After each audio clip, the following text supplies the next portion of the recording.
तू ही रे माझा मितवा मालिकेच्या येणाऱ्या पुढील काही लेटेस्ट प्रोमोचे अपडेट्स आपल्यासमोर आलेले आहेत.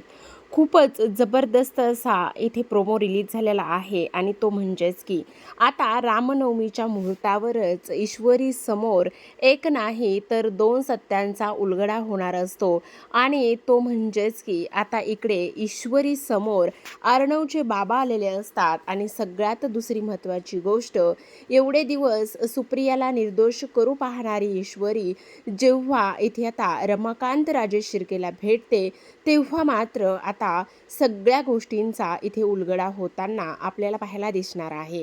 हेच आपल्याला या आजच्या ट्विस्टमध्ये पाहायचे, जाणून घ्यायचे, त्यामुळे व्हिडिओ शेवटपर्यंत नक्कीच पहा. तर आता प्रेक्षकांनो, आपण मालिकेमध्ये पाहतोय की अंजलीचं बाळ आणि अंजली हे दोघेही जण घरी सुखरूप आलेले असतात. पण घरी रामनवमीचं सेलिब्रेशन करण्यासाठी वल्लरी तयार नसते. ती म्हणत असते की इकडे जावई बापूंची काय अवस्था झाली आहे. ईश्वरीला तर देवदेवतांचं करण्यासाठी फार आनंद. मग अंजली म्हणत असते, हो अगदीच बरोबर बोलतेस, आणि ज्याला कोणी करायचं असेल रामनवमीचं वगैरे तर त्याने मंदिरात जाऊन केलं तरी सुद्धा चालेल. आणि तेव्हा ईश्वरी अर्णवला समजावते. अर्णव तिला म्हणत असतो, हे बघ मी सिंदूर, तुला बाहेर जायची काही गरज नाही. तेव्हा ईश्वरी म्हणत असते, नाही, इथे रामनवमीचं सेलिब्रेशन करण्यासाठी छान पालखी येणार आहे, मग मी तिकडे जाणारच आहे, असं आता इकडे ती त्याला सांगत असते. तेव्हा शेवटी अर्णव तयार होतो. आता इकडे रामनवमीची पालखीचा सोहळा सुरू असतो आणि तेव्हा ईश्वरी आता इकडे देवाची तेवढीच ती भक्ती करत असताना इथे ती त्या पालखीमध्ये जाते. आता त्या पालखीमध्ये गेल्यानंतर तिचा धक्का जो आहे तो चुकून इकडे अर्णवच्या बाबांना लागतो, जे की अर्णवचे बाबा आता इकडे ह्या अशा अवस्थेमध्ये असतात आणि अशा अवस्थेमध्ये असताना ती त्यांना काही ओळखत नसते आणि ती त्यांना ओळखत नसल्या कारणाने आपण पाहतो की आता जेव्हा धक्का लागतो तेव्हा ईश्वरी म्हणत असते, बहुतेक मी ह्यांना कुठेतरी पाहिलं आहे, पण कुठे पाहिलंय ते कळत नाही, असं इकडे आता ती बोलत असते. आणि ह्या सगळ्या गोष्टी बोलल्यानंतर ती विचार करते, नेमकं काय चाललंय, कुठे पाहिलं असेल मी ह्यांना, असं सुद्धा आता इकडे ती बोलते. आणि त्याच वेळेला पुन्हा त्यांच्या पाठी जाते आणि म्हणत असते, एक मिनिट, मी तुम्हाला ना कुठेतरी पाहिल्यासारखं वाटतंय पण माझ्या आता लक्षात येत नाही. त्यावेळेस आता ते बाबा म्हणत असतात, कोण कुणाला कधी कुठे कसा भेटेल हे सांगता येत नाही, आणि पोरी तू काळजी करू नकोस, तुझ्या सर्व प्रश्नांची उत्तरं ह्या देवाच्या दारात आल्यानंतरच मिळतात, त्यामुळे तुला काळजी करण्याची काहीच गरज नाही, असं म्हटल्यानंतर ईश्वरी विचार करते. पुन्हा डोक्यावर फार ताण देत असते आणि ताण दिल्यानंतर आता ईश्वरीला तिच्या आईचा फोन येतो. तिच्या आईचा फोन आल्यानंतर ती म्हणत असते, अगं इशू कुठेस? तेव्हा लगेच आता ती म्हणत असते, अगं काही नाही, रामनवमीचं सेलिब्रेशन आहे आणि तिकडे मी आलेले आहे, रामाचं मला दर्शन घ्यायचं आहे, रामाच्या पादुकाचं दर्शन घ्यायचं आहे, म्हणून मी तिकडे आले. बोल नाही, काय झालं? काही नाही गं, असंच फोन केला होता, असं म्हटल्याबरोबर आता इकडे ती लगेचच तिच्या डोक्याला पुन्हा ताण देते आणि डोक्याला ताण दिल्यानंतर आता तिला लगेचच तो सगळा काही सीन जशाला तसा आठवतो.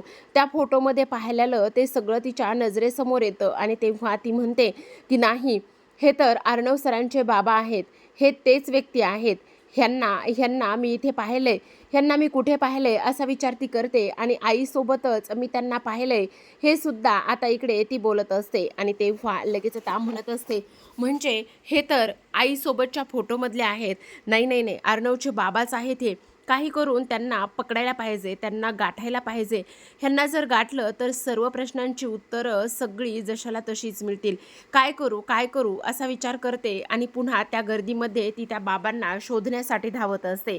आता त्या गर्दीमध्ये शोधण्यासाठी धावल्यानंतर ते बाबा एका साईडला पाणी पित बसलेले असतात आणि ते बाबा एका साईडला पाणी पित बसल्यानंतर आता ती लगेचच त्यांच्याकडे धावत जाते आणि धावत गेल्यानंतर ती म्हणत असते, खरं खरं सांगा, तुम्ही कोण आहात, तुम्ही कोण आहात? आणि तेव्हा लगेच तो म्हणत असतो, मी कोण आहे, काय आहे, ह्या सर्व प्रश्नांची उत्तरं तू कशाला विचारतेस?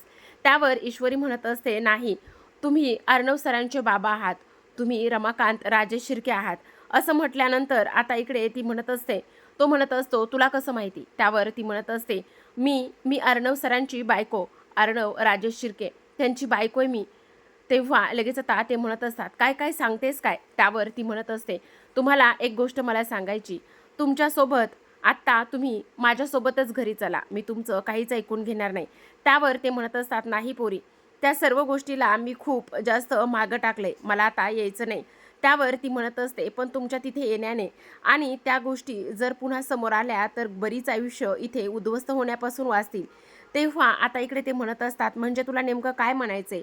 त्यावर ती म्हणत असते, तुम्हाला एक गोष्ट सांगू का, सगळ्यात महत्त्वाची म्हणजे जेव्हा तुम्हाला हॉटेलमध्ये एका बाईसोबत पाहिलं होतं, ती सुप्रिया माझी आई आहे आणि मी तिची मुलगी आहे आणि माझं लग्न तुमच्या मुलाशी झालंय.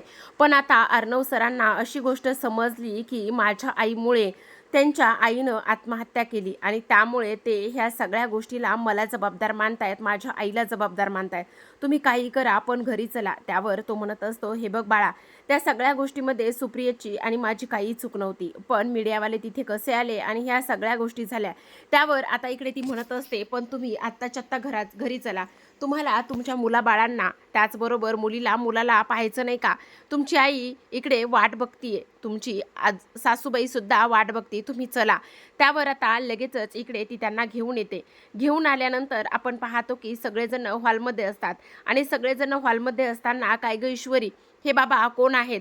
तेव्हा लगेच आता ते चेहरा झाकलेला असतो आणि ओपन करतात. तेव्हा इथे ईश्वरीने सुप्रियाला सुद्धा फोन करून बोलावून घेतलेलं असतं आणि जेव्हा ती फोन करून इकडे बोलावून घेते तेव्हा आपण पाहतो की इकडे आता सुप्रिया समोर असते. त्याच वेळेला सर्वजण आता रमाकांतला ओळखत असतात आणि रमाकांतला सर्वांनी ओळखल्यानंतर आता आता इकडे लगेचच आपण पाहतो की जी काही इकडे सुप्रिया आहे, ती सुप्रिया म्हणत असते, हे कसं शक्य, हे नेमकं काय आहे? त्याचबरोबर आता इकडे तुम्ही आता अर्णव मात्र त्याच्या बाबांना विचारत असतो, तुमच्यामुळे माझ्या आईनं आत्महत्या केली. त्यावर रमाकांत म्हणत असतात, नाही अर्णव बाळा, नाही, त्या सगळ्या गोष्टीमध्ये माझी काहीच चूक नाही आहे. अरे जर माझी चूक असती तर मी सुद्धा ह्या जगात राहिलो नसतो. पण नियतीचा खेळ बघ ना, माझी सून मला योगायोगाने भेटली. त्यावर अर्णव म्हणत असतो, नाही, ती तुमची सून नाही, ती तुमची कोणीच नाही. तुम्ही तिला तुमची सून का बरं म्हणताय? ह्या सगळ्या गोष्टी बोलण्याची तुमची गरज नाही, असं सुद्धा आता इकडे तो बोलत असतो. आता ह्या सगळ्या गोष्टी बोलल्यानंतर इथे लगेचच ती म्हणत असते, तुम्ही जरा एकदा ऐकून तरी घ्या, कोण काय म्हणतंय आणि काय नाही, ह्या सगळ्या गोष्टी इकडे आता लगेचच ऐकून तरी घ्या. असं म्हटल्यानंतर अर्णव समोर आता सुप्रिया निर्दोष असते हे सगळं काही रमाकांत राजेश शिर्केमुळे समोर आलेलं असतं आणि तेव्हा लगेच आता अर्णव सुप्रियेची हात जोडून माफी मागतो आणि म्हणत असतो, माझं चुकलं आई, मला माफ करा, पण मी ह्या माणसाला अजिबात माफ करणार नाही. त्याच वेळेला आता इकडे ईश्वरी अर्णव समोर हात जोडते आणि म्हणत असते, हे बघा अर्णव सर, असं करू नका. तुमच्या बाबांना तुमच्या स्वतःपासून आणि ह्या घरापासून वेगळं करू नका प्लीज, त्यांना ह्या घरामध्येच राहू द्या, असं म्हणून ती हात जोडत असते. तर आता प्रेक्षकांनो, तुम्हाला काय वाटतं, अर्णव त्याच्या बाबांना घरामध्ये ठेवून घेईल का? पाहूयात येणाऱ्या पुढील काही भागामध्ये.